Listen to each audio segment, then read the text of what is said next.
দোকানে জিনিস কিনতে গিয়ে ধর্ষিত হলো এক নাবালিকা। উত্তর ত্রিপুরা জেলার পদ্মবিল সিলোটি ক্যাম্প এলাকায় সংঘটিত এই ঘটনায় অভিযুক্ত দুই যুবককে তৎপরতার সঙ্গে আটক করেছে পুলিশ।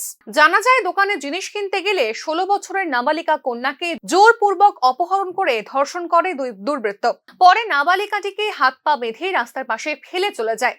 স্থানীয় মানুষ দেখতে পেয়ে উদ্ধার করে নাবালিকাকে। ঘটনার পর ধর্মনগর থানায় লিখিত অভিযোগ জানান নাবালিকার পরিবার পরিজনরা। তদন্তের জন্য ছুটে যান উত্তর ত্রিপুরা জেলার এসপি ভানুপদ চক্রবর্তী। রাতভর তল্লাশি চালিয়ে ধর্ষণের ঘটনায় যুক্ত থাকার অভিযোগে দুই যুবককে আটক করে পুলিশ। তাদের নাম উসমান আলী এবং আজিজুদ্দিন। উভয়ের বাড়ি পানিসাগর মহকুমার রৌয়া গ্রাম পঞ্চায়েত এলাকায়। ঘটনা নিয়ে বিস্তারিত জানান এসপি ভানুপদ চক্রবর্তী। শোনা যাক কি জানালেন পুলিশ সুপার।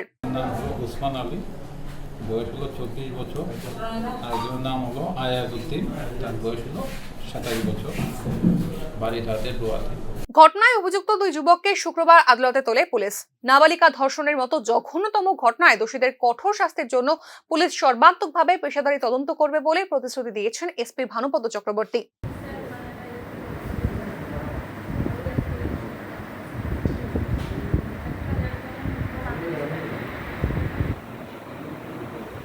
ঘটনার পর স্থানীয় মহলে সৃষ্টি হয় চাঞ্চল্য ও মৃদু উত্তেজনা। তবে পরিস্থিতির গুরুত্ব বুঝে তৎপরতার সঙ্গে দুই দুর্বৃত্তকে আটক করার পর শান্ত হয় পরিবেশ।